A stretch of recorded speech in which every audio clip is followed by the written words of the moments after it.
It always starts with silence. Not the peaceful kind that wraps around your shoulders like a soft blanket, but the sharp kind, like the split-second pause before glass shatters. That was the silence filling the worn-out living room of a two-bedroom apartment in East Baltimore, when Julia stood barefoot on the hardwood floor, holding an unopened college acceptance letter in her hand like it might burn her. Outside, the sky was an unkind shade of gray, pressing down on the city like a weight no one asked for. Inside, the air barely moved, as if the walls themselves were holding their breath. Her fingers trembled. Not from fear, but from knowing. Somewhere deep inside, even before she peeled the envelope open, she already knew what it said. She had fought too hard for this. Nights working at the diner until her feet went numb. Mornings at school pretending she wasn't exhausted. Weekends tutoring kids she could barely keep up with. And all of it had led to this one white envelope with a crest that felt like a golden key. But the key didn't fit. Not anymore. Across the room, on the worn-down couch, Layla, her younger sister by 3 years, sat with her knees pulled up to her chest. Her hair was tied back, revealing bruises that hadn't fully faded from her jaw.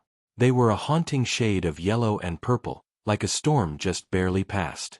Julia hadn't told anyone what happened that night, not even their neighbor Mrs. Thompson, who had practically raised them after their mom passed.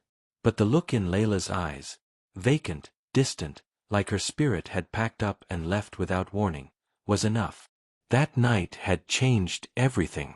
Julia knew she couldn't leave now. She couldn't take a bus to Chicago and start her new life while Layla sat here broken, held together by silence and the hope that someone, anyone, would notice how much she was drowning. "Did you open it?" Layla asked, her voice a whisper carved from guilt. Julia shook her head. Not yet. But she would. She would open it and read every word until the ink bled into her bones. Just not today. Maybe not ever. Because dreams, as beautiful as they are, don't always fit into the life you're handed. Sometimes they have sharp edges, and if you try to hold on too tight, you bleed. Julia walked to the kitchen, her bare feet brushing against the cool floor, each step a quiet rebellion against the storm rising in her chest. She poured herself a glass of water, then another for Layla. Her hands moved automatically, the way they had since she was 15 and their mom collapsed in the supermarket aisle and never got back up. Some girls grow up with bedtime stories. Julia grew up with utility bills and emergency contacts. She sat beside Layla and handed her the glass. Their fingers brushed. Layla flinched. "I'm not going," Julia said suddenly. The words came out before she could stop them, heavy and irreversible. Layla looked at her, panic flickering like a candle in the wind. "What do you mean?" "I mean, I'm staying. For now. Just until things get better." The lie settled between them like a splinter. They both knew it would never be, just until. Julia had already made the trade in her mind. Her future, for Layla's present. It wasn't even a decision, it was instinct. Like breathing.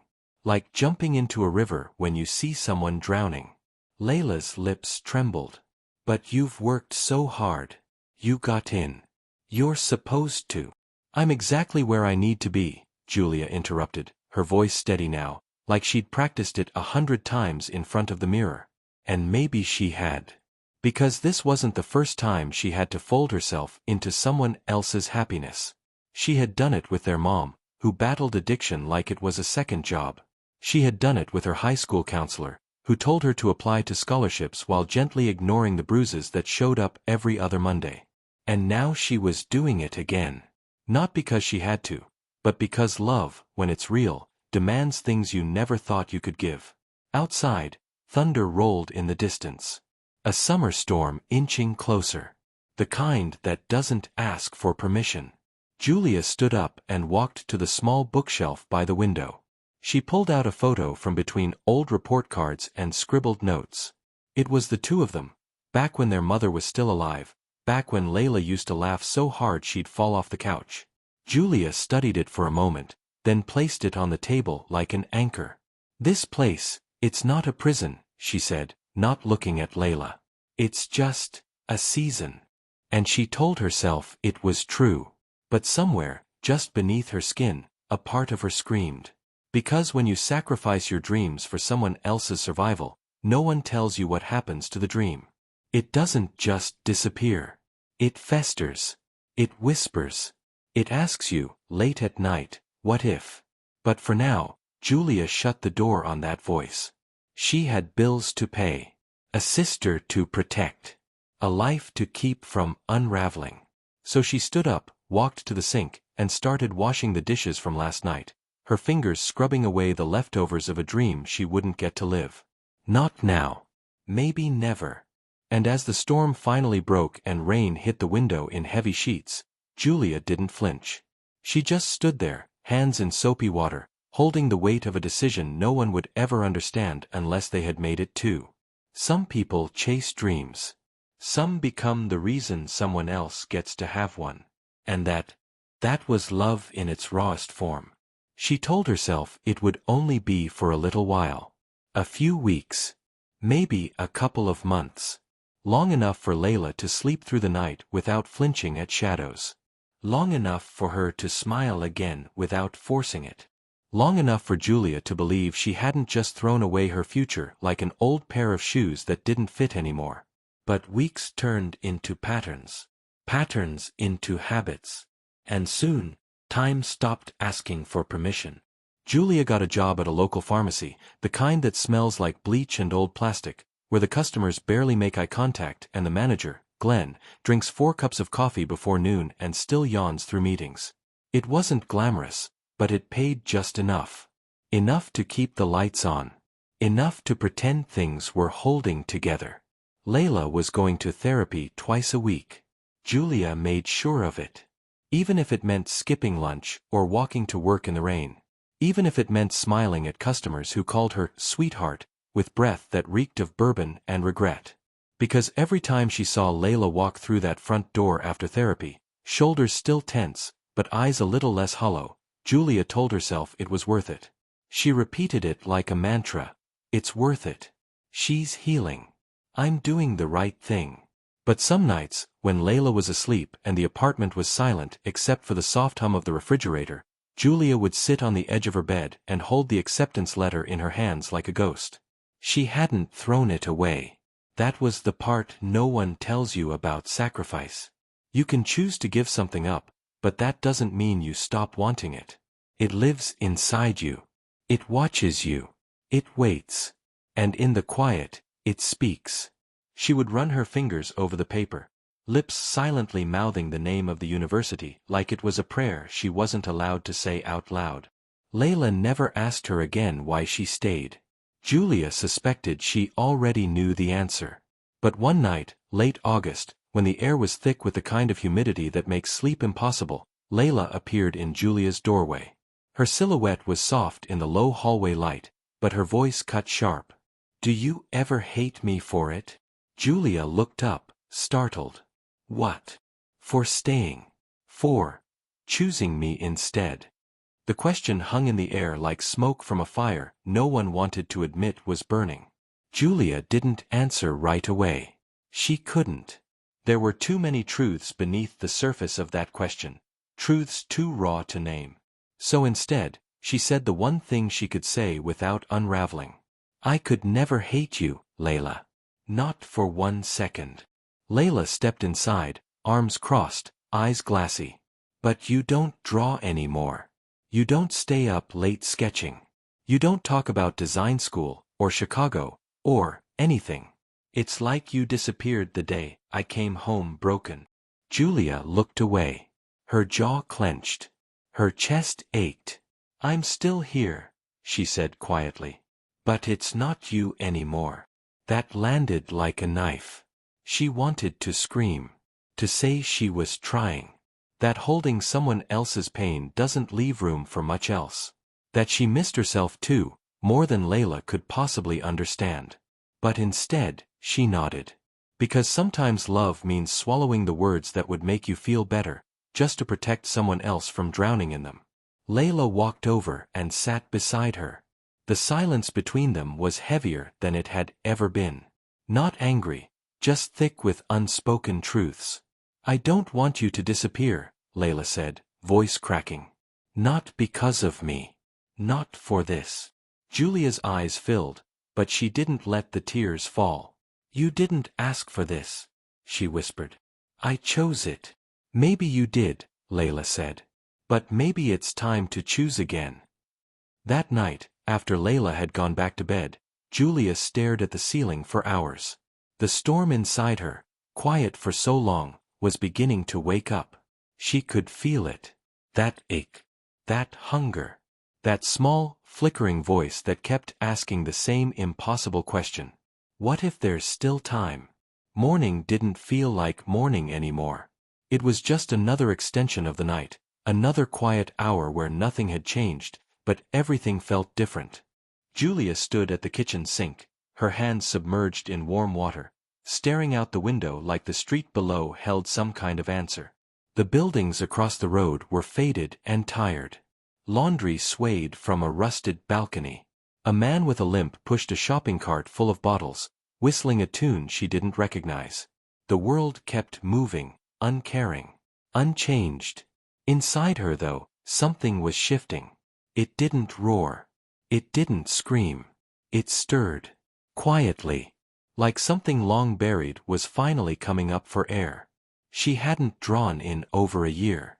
There was a sketchbook in the back of her closet, buried beneath coats, worn-out shoes, and notebooks filled with college applications that never got mailed. It used to be her compass. The way she made sense of the world. Her eyes would catch shadows no one else noticed, shapes that whispered stories no one else could hear.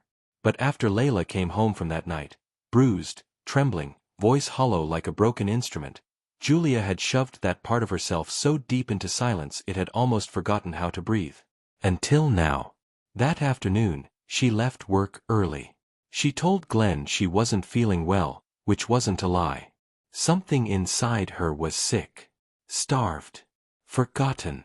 She walked past the park where she and Layla used to eat cheap ice cream sandwiches, back when the world was still wide and full of what-ifs. Past the old library with flickering lights and creaky wooden floors. She kept walking, not because she knew where she was going, but because her feet did. She ended up in front of a small art supply store on the corner of Lexington and 3rd. The kind of place that always smelled like graphite and possibility. The bell above the door jingled when she walked in, and for a second, just a second, it felt like stepping into a memory. The clerk didn't look up. The shelves were dusty. A few sketchpads were crooked on the rack, waiting. She reached out slowly, almost reverently, and picked one up. It was heavier than she remembered. Not the paper, but the meaning of it. A blank page is never really blank. It holds everything you're afraid to say. Everything you've buried just deep enough to survive. She bought it. No pencils. No charcoal. Just the book. When she got home, Layla was in her room, music playing softly through the thin walls. Julia sat at the kitchen table, opened the cover, and stared at the first page for a long, long time. Her hand hovered above it like she was waiting for permission. But permission from who? From the version of herself that gave everything away? From the dream that had been packed away like winter clothes in the heat of crisis? Or from Layla? That was the hardest part. Because for Julia, guilt wasn't a thing with sharp teeth, it was a soft, constant presence. Like fog. Like a hand on her shoulder that never let go. Every time she thought of wanting something for herself, that hand would squeeze. Reminding her. Warning her. You're not done saving her. Not yet. But what if saving Layla no longer meant sacrificing herself? She pressed the pencil down. At first, it was just a line. Then, another. Shapes. Movement. Something messy. Something alive. Her fingers remembered. Her mind didn't need to. She drew for hours. Not anything specific. Just emotion. Fragments. A shoulder here. A curve of light there. It wasn't art. It wasn't even good. But it was hers. By midnight, the kitchen table was covered in half-finished sketches, and her eyes burned with a kind of exhaustion she hadn't felt in months. The good kind. The honest kind. She didn't notice Layla standing in the doorway until she cleared her throat softly. Julia looked up, startled. "Hey." Layla stepped forward, her eyes scanning the papers. Her voice was quiet, careful. "You drew these?" Julia nodded. "Yeah. I guess I needed to." Layla's fingers traced the edge of a sketch, one that looked vaguely like her. Not the broken version. The before version. Smiling. Hair flying in the wind. Alive. "You used to draw me like this all the time," Layla whispered. "Back when we still thought the world had enough space for both of us to dream." Julia's throat tightened. "There's still space." "Is there?" Layla asked, eyes shining. "Because I think maybe you forgot that your life matters too." Julia looked down. "How do you explain the slow erosion of self? It's never one moment. It's not a cinematic sacrifice with music swelling. It's quiet. Daily. Invisible. Like saying no to yourself one small choice at a time, until you forget you're even allowed to say yes." "I didn't forget," Julia said eventually. "I just thought it was easier not to want anything anymore." Layla sat across from her, folding her arms on the table. "I don't need saving anymore," she said. "I need a sister. One who remembers who she is." Julia looked at her, and for the first time in a long time, she saw something new in Layla's face. Not fear, not shame, not brokenness. Strength. Fragile, flickering, but real. Maybe there was still time. Not to go back, but to begin again. Julia reached for another blank page. "Then let's both remember," she said softly. "Together." And this time, when the pencil met the paper, it didn't hesitate. Some truths don't arrive like revelations. They seep in slowly, through silences, through gestures, through the quiet reassembly of a life that was once shattered. Over the next few weeks, Julia and Layla fell into a rhythm that didn't resemble normalcy, but something even rarer: healing. There were still shadows, yes. Trauma doesn't ask for permission to linger. But in between the shadows were moments that glowed. Small ones. Fragile ones. A shared laugh over burnt toast. A walk through the park without the weight of silence dragging behind them. Layla even applied for a part-time job at a bookstore downtown. And Julia drew. Every night, the kitchen table became her sanctuary. She filled page after page with emotion she didn't know how to speak out loud. Faces blurred with longing. Hands reaching toward unseen things. Buildings folding in on themselves like regret.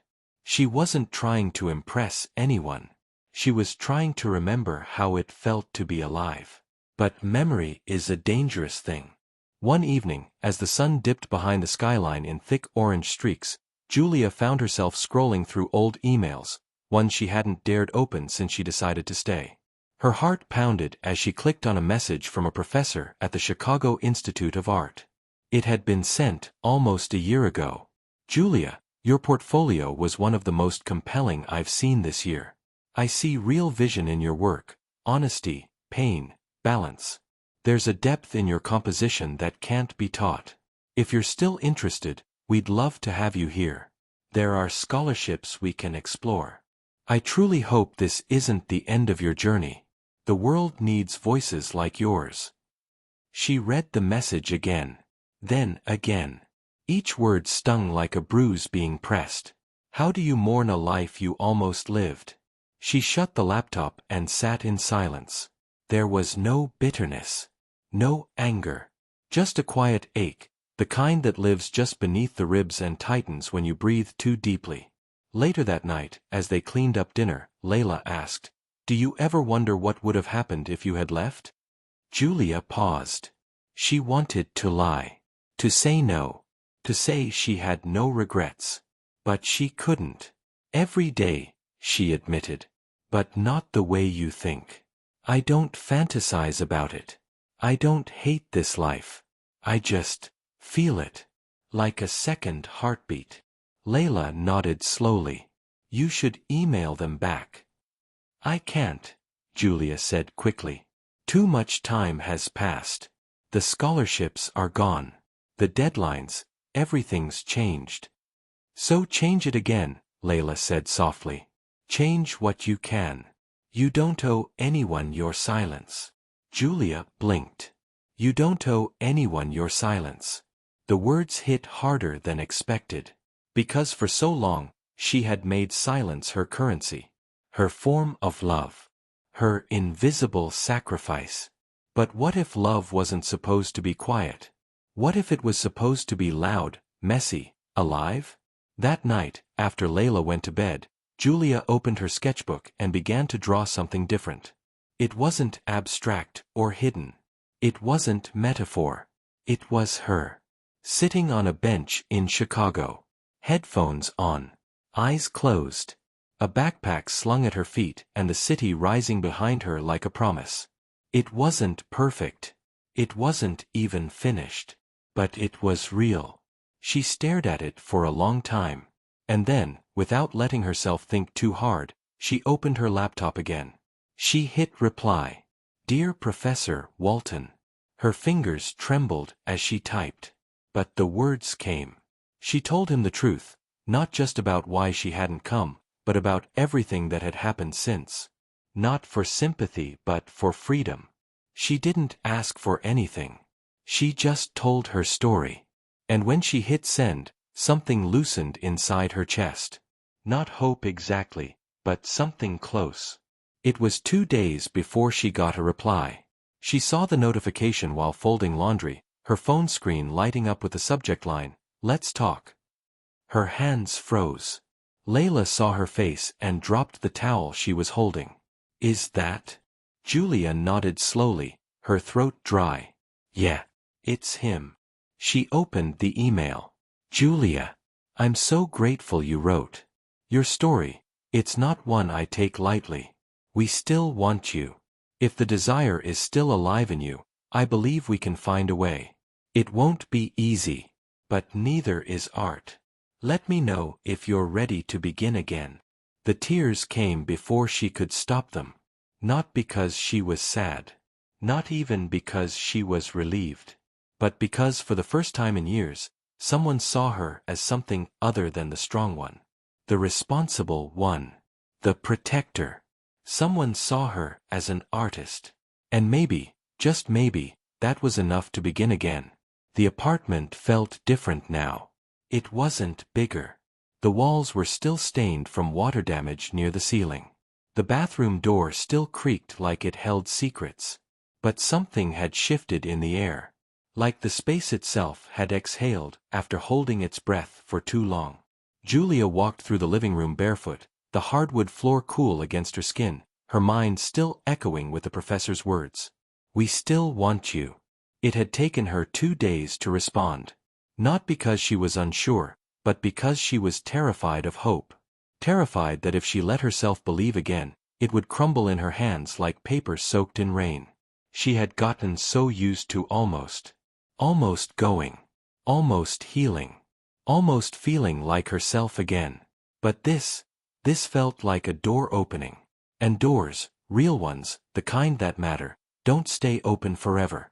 On a Tuesday morning tinted with soft sun and the hum of traffic below, she stood in front of the bathroom mirror, brushing her hair back into a bun, and looked at her reflection like it was someone she hadn't seen in years. There were new lines on her face.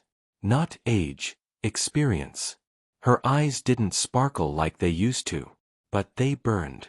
With awareness. With fight. She walked out into the hallway, where Layla was sitting on the floor, cross-legged, a book resting on her knees. It was some old poetry collection she'd found at a thrift store. Layla had started writing again, just little fragments, mostly. Sentences that read like questions. Pages that looked more like confessions. But it was something. They hadn't talked much about the email since it came. Not directly. But it lived in every glance, every silence, every small shift between them. Julia sat beside her on the floor, shoulder to shoulder. I think I want to go, she said softly. Layla didn't look up. She turned the page, slowly. Good. Julia stared ahead at the closed front door. I'm scared. Layla closed the book, placed it gently on the floor, and turned toward her. You've been scared this whole time, she said. You didn't let it stop you then. Don't let it stop you now. Julia felt her throat tighten. She wasn't used to hearing things like that from Layla. It was like looking at her sister through a new lens, one that showed not the girl who had been broken, but the woman who had begun to rebuild herself. I don't know how to leave, Julia whispered. I don't know how to put myself first after so long. It feels selfish. It feels wrong. Layla leaned in, her voice firmer now. It's not wrong to choose yourself. It's wrong to disappear. And that was the truth Julia had been avoiding. Because for all her sacrifices, for all the love she had poured into protecting her sister, she had vanished in the process. And love isn't supposed to be a burial. That evening, Julia pulled out the envelope again, the original one, now yellowed at the edges, the one she had held the night she chose to stay. She opened it, finally. Her eyes scanned the lines of welcome and promise and potential. She let herself grieve it, fully this time. Not with bitterness, but with grace.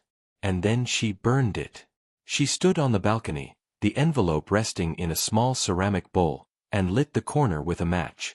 The flames crawled across the paper like a slow exhale. She didn't cry. She didn't need to. That wasn't her future anymore. That was a chapter. Not the book. Later, she packed her first bag. Just one. Inside it were 3 sketchbooks, 2 pencils, a black hoodie she'd worn through high school, and a photograph of her and Layla at the county fair, covered in powdered sugar and laughter. It had been one of the few days they'd both felt untouched by life. Layla came into the room and leaned against the doorframe, arms folded. You know, she said, you're not the only one starting over. Julia zipped the bag slowly. I know. They didn't need to say anything else. Because starting over isn't something you do alone. Even when you leave. Even when it's your name on the ticket, your dream on the line. Healing ripples outward. So does courage. The morning Julia was set to leave, it rained. Not a storm, just a quiet, steady drizzle. The kind of rain that doesn't ask for attention. The kind that cleans everything without trying. They walked to the station together, under one umbrella. The silence between them wasn't heavy anymore. It was full. Alive. Like a conversation made entirely of understanding. When the bus pulled in, Julia turned to Layla and tried to memorize every detail of her face. The curve of her mouth. The scar above her eyebrow from when they were kids. The way she was standing tall now, taller than Julia had ever seen her. I'm proud of you, Layla said, for finding your way back. Julia laughed softly. I'm not sure I have. Layla shook her head. You have. Because the only way back is forward. They hugged. And it wasn't desperate. It wasn't tearful. It was solid. Certain. The kind of hug you give someone when you know you'll see them again, not because you promised, but because your lives are stitched together in ways that distance can't undo. As Julia boarded the bus, she didn't look back. Not out of coldness. But because she wasn't leaving anything behind. She was carrying it with her. Every scar. Every night spent washing dishes instead of painting. Every moment of silence and every whispered not yet. It was all part of the story now. And for the first time in years, the next page was blank. And she was ready to draw again. The first thing Julia noticed about Chicago was the wind. It didn't just blow, it moved through you, curling around your ribs, whispering truths you weren't sure you were ready to hear. It carried the weight of millions of stories, fragments of voices lost in alleyways, on bridges, in windows filled with light and longing. She stepped off the bus and onto the cracked sidewalk outside the terminal, her breath caught between nerves and awe. The city pulsed around her, buses hissing at corners, sirens singing somewhere in the distance, a man yelling something indecipherable into the sky like the pavement owed him answers. And yet, she felt calm. Not the kind of calm that comes from safety, but the kind that comes from decision. From choosing something. Anything. After so long drifting between obligation and silence, this moment, this first step, was hers. She rented a small room in a shared apartment near campus. Nothing fancy. A mattress on the floor. A rusted heater that clicked all night. A single window that looked out over the back of a laundromat. But to Julia, it felt like possibility. Like breath. She didn't unpack right away.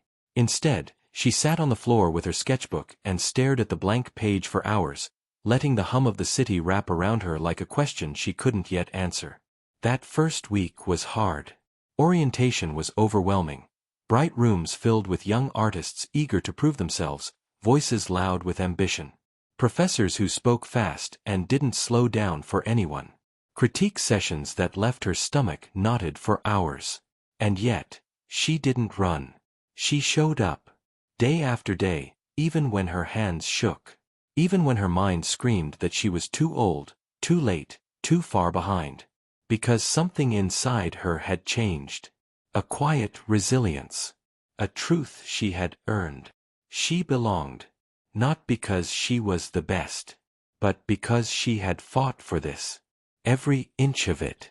Every second. One afternoon, after a particularly brutal feedback session, where a professor told her that her piece felt technically strong but emotionally safe, Julia wandered into a small coffee shop 2 blocks from campus, her sketchbook pressed against her chest like armor. She ordered a black coffee and sat by the window, watching rain streak down the glass. She flipped to a fresh page and started to draw, not something to impress, but something true. She drew Layla. Not the old version. Not the broken girl in oversized hoodies, shrinking into herself. She drew the new version. Standing in the light of their old kitchen. Laughing. Hair loose. Hands ink-stained from writing again. She captured the flicker in her eyes, the resilience blooming there like wildflowers through concrete. And for the first time since arriving, Julia smiled, not just with her mouth, but with her whole body. Because this was her language. Not just lines on a page, but stories, emotions, lives. That evening, she emailed the drawing to Layla with a single sentence. "This is you now." Layla replied 3 minutes later. "No. This is you now. You see the world again. And I see you." Julia closed her eyes and let the warmth wash over her. The next few months passed in a blur of color and chaos. She painted until her fingers blistered. She stayed up until dawn critiquing classmates' work.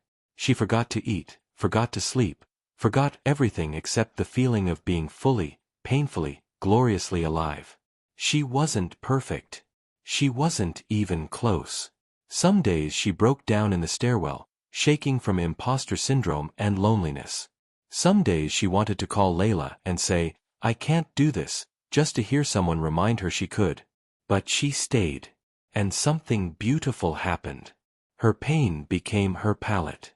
Not in the way people romanticize struggle. Not as inspiration. But as material. As truth. She began working on a final portfolio piece, a large canvas she kept hidden behind a curtain in the studio. She called it Inheritance. It wasn't literal. It wasn't even fully finished.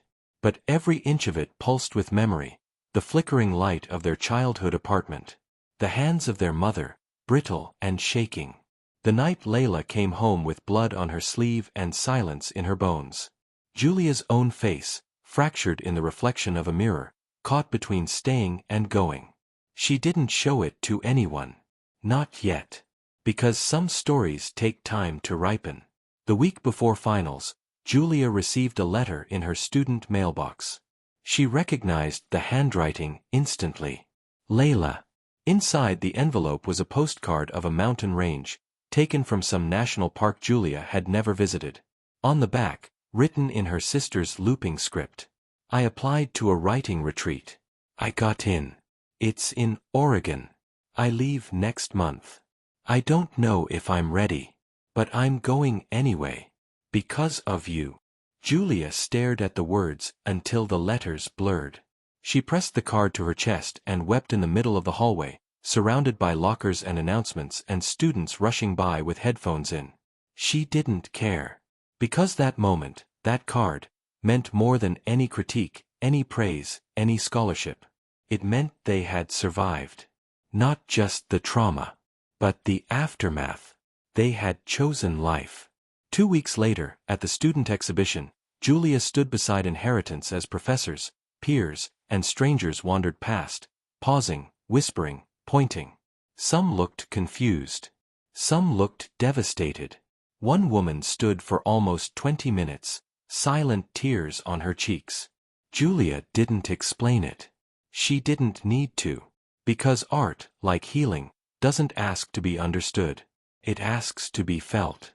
When the exhibit closed and the lights dimmed, Julia stepped outside into the night air, her hands cold, her heart wide open. She looked up at the city. It didn't feel heavy anymore. It felt like hers. And for the first time in her entire life, she didn't feel like someone who had given everything up. She felt like someone who had returned. To herself. To her voice. To the dream that had never died, only waited. And as the wind moved through the streets like a quiet symphony, Julia whispered a silent promise to the night. I will never disappear again. If you liked this story, subscribe to the channel. See you in the next video.